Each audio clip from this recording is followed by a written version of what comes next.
Nós vamos falar de assuntos muito complexos, né? Tipologia bíblica é um assunto que eu estudo há 25, 30 anos já, escrevi alguns livros e tudo. Tipologia bíblica ela é muito complexa, ela não é uma coisa assim muito primária, né? Ela é muito elaborada e existem correntes diferentes, né? Então, algumas interpretações que eu tenho, né, podem ser diferentes de outras pessoas. Isso não quer dizer que um está errado e que o outro está certo. Significa apenas que são visões complementares, né? Em definição, por exemplo, da tipologia das cores, dos números, né? Existem várias compreensões e, na maioria das vezes, né, todas elas, de alguma forma, estão certas, tá bom? São complementares. Hoje nós vamos falar de um assunto que eu julgo um dos mais relevantes, mais importantes, porque é um assunto que ele é muito rico, né, porque ele abrange várias áreas, né, da teologia, principalmente da teologia sistemática, né, que é o caso das festas bíblicas. Vocês vão ver que a festa bíblica ela fala de teologia cristológica, ela fala de teologia da redenção, da soteriologia, ela fala da escatologia. Então, as festas bíblicas, elas são impressionantes, né? A quantidade de conteúdo, né? E como eu disse, vou repetir novamente, que é até para uma fixação, né? É que a tipologia bíblica, né? Ela fortalece a nossa fé, porque ela demonstra com muita clareza que as coisas na Bíblia não são aleatórias, elas não estão lá porque os homens decidiram escrever aquelas coisas, né? Mas a gente percebe a mão de Deus encaminhando, né? Conduzindo toda a história, toda a literatura bíblica, né? Então, ela fortalece muito a nossa fé. A tipologia ela tem essa capacidade, né, de mostrar para a gente que Deus estava conduzindo as coisas desde o princípio, desde lá, né, o Antigo Testamento. Por isso que Paulo fala, todas as coisas foram escritas para nós, que chegamos ao fim dos séculos. Então, essas são as festas bíblicas, né? As festas bíblicas, elas são 7, a Páscoa, Asmo, Primícias, Pentecostes, Trombeta, Expiação e Tabernáculo, né? É um conjunto de festas, na verdade, e essas festas elas têm um período determinado, elas tinham um valor muito grande para o Senhor, inclusive tem uma orientação, um mandamento divino, né, para que essas festas fossem cumpridas perpetuamente, ou seja, até hoje elas são celebradas. Essas festas elas fazem parte do calendário cívico, né, de Israel. Quando Deus chamou Abraão, Abraão era só um casal, né? Aí teve um filho, aí virou uma família. Depois ele teve filho, neto, e aí Jacó transformou isso num clã, né, numa tribo, com aqueles 12 filhos. Aí eles foram para o Egito, lá eles cresceram demais, então esse clã, essa família, né, se tornou um povo. Então, Deus tinha falado isso com Jacó, olha, você vai para o Egito e lá eu farei de ti um grande povo. Aí depois Deus usou Moisés, né, para tirar o povo dele do Egito e transformar esse povo numa nação. Esse povo foi transformado em uma nação. E isso aconteceu lá no deserto. A diferença de um povo para uma nação, né, é que um povo ele não tem a organização que tem uma nação. Então, uma nação, por exemplo, ela precisa de ter código penal. Então, no Brasil, nós temos o Código Penal. Então, eles tinham lá o Decálogo, os 10 mandamentos, né? Ele é o Código Penal deles. Eles precisavam de um Código Civil. O Código Civil é que dirige as relações das pessoas, né? Por exemplo, em Levítico diz que não haja fofoca, mexerico, né, entre vós. Aquele é o Código Civil, né? A relação das pessoas, como é que era o negócio, como é que regulamentava, por exemplo, a questão dos juros, né, do empréstimo, enfim, a relação das pessoas. Então, aqueles mandamentos de Moisés, aqueles representam o nosso Código Civil, né? E eles, faltava como uma nação, né, um calendário cívico. E o que é esse calendário cívico, né? Nós temos, por exemplo, no Brasil, as nossas festas cívicas.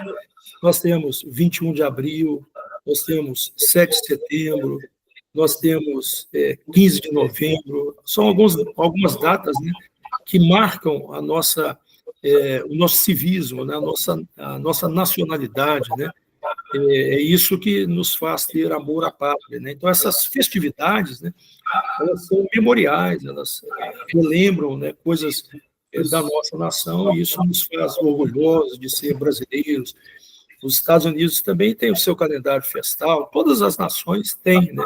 Então, Israel não tinha. A partir desse momento, ela passou a ter o seu calendário cívico, né? Esse calendário das festas bíblicas, eles estão para Israel como estão essas festas para nós. E essas festas, né, elas falam desde o momento que eles saíram lá do Egito, né, e até a lembrança, né? A festa de tabernáculos, por exemplo, era para lembrar que eles foram estrangeiros, que eles habitaram em tendas, né? E até hoje eles fazem essa festividade de tabernáculo, né? Eles, nas festas de tabernáculo, eles armam tendas no quintal das casas deles, né? Eles, durante alguns dias, eles ficam ali, os judeus, né, eles ficam ali vivendo numa tenda, ou seja, eles cumprem o calendário cívico, o calendário festal, né? As festas bíblicas, elas acabaram fazendo, né, do povo judeu um povo muito forte, né, e um povo que se perpetuou. Você imagina, né, que eles foram expulsos de Jerusalém na década de 70, né, no ano 70, há 2000 anos atrás, né? E depois eles só voltaram em 1948, né? 47, 48.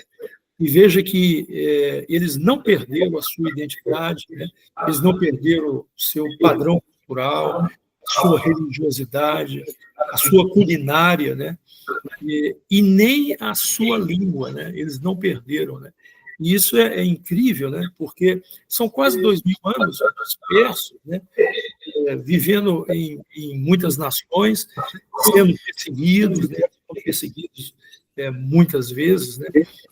Lá em Portugal, por exemplo, existiam, na época do Brasil colônia, né, existia uma perseguição aos judeus que os obrigava a se tornar católicos. E eles chamavam esses judeus de marranos. Marrano significa convertido na marra. Então, muitos deles vieram para o Brasil à força, outros fugiram para a Holanda, né? Mas, assim, esse é só um exemplo. Nós tivemos o caso do nazismo, né? Na Alemanha, na Segunda Guerra, mas em muitos lugares, né, houve essa perseguição, né? Houve essa perseguição. E os judeus, ainda assim, eles mantiveram, né, a sua cultura, a sua religião, o seu idioma, enfim. O povo se manteve até voltar, né, para a Terra Prometida. Houve um caso na Índia, né, que bem no norte da Índia, num lugar bem ermo, bem pequenininho, né, e depois do retorno deles até a Israel, na década de 40, 50, né, eles passaram a procurar judeus, né, em outros lugares. E aí eles descobriram que tinha um grupo de judeus, né, lá no norte da Índia, num lugar bem afastado e tudo. E quando chegaram lá, eles ficaram espantados, né, porque eles guardavam o sábado, eles não comiam carne de porco, eles faziam todo o ritual, a cultura, né, judaica, e assim, sem ter contato com outros judeus do mundo. Incrível isso, né? E isso foi passando de pai para filho, de pai para filho, quase 2000 anos, né? Isolados, né? No meio de uma cultura completamente diferente, né? Então, assim, essas festas ajudaram muito, né, a manter essa unidade cultural, essa unidade religiosa, etc.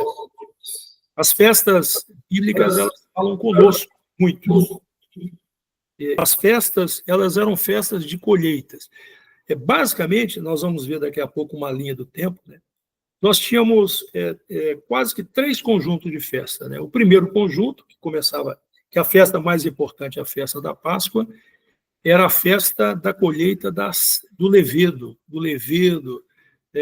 da cevada, e é um tipo de grão, né, um pouco inferior ao trigo, mas era de menor exigência na sua plantação, e então ele produzia mais rapidamente. E ele, então, era colhido na primavera, ou seja, assim que acabava o período do inverno, no inverno não dá para produzir nada, né? E então no início da primavera, eles já plantavam e rapidamente já colhiam, né? Então, a primeira colheita, né, que é aquela colheita das primícias, né, em que um molho era apresentado ao sumo sacerdote, né, e que eles também faziam o pão sem fermento, aí tinha a festa dos pães sem fermento, né, era tudo feito com levedo, né, e depois nós temos, na festa de Pentecostes, aí sim a colheita de trigo. Tanto que nós temos a colheita das primícias, nós temos as primícias da primeira colheita e nós temos a primícia da segunda colheita, né? Então nós temos do levedo e depois nós temos do trigo, que é em Pentecostes. E depois nós temos no outono, né, no último grupo de festas, que é trombeta, expiação e tabernáculo, né? Também tabernáculo é festa de colheitas. E é colheita de uva e é colheita de azeitona, logo antes do inverno, né? Então, enquanto ainda está no outono, agora já não é mais a colheita de trigo, é a colheita de uva e a colheita de azeitona, né? A colheita da oliva. Então, são 3 tipos de colheitas diferentes, né? E elas têm um caráter profético também, né? Então, na colheita das primícias, são os primeiros, né, os primeiros frutos e toda a questão profética da igreja, né, quando a igreja surge. Nós temos Pentecostes, também é uma colheita. Então, nós temos o período bíblico de Pentecostes, que são grandes colheitas, né? Esses períodos são também espirituais, então eles não estão atrelados a um calendário.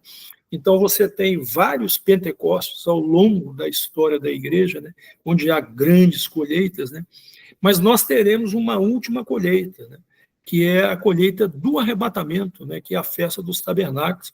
E aí nós teremos a colheita da uva e do azeite, ou seja, da alegria, do vinho, né, que representa o azeite, e o azeite como cura final, né, e a uva como o vinho da alegria, né, será a última colheita.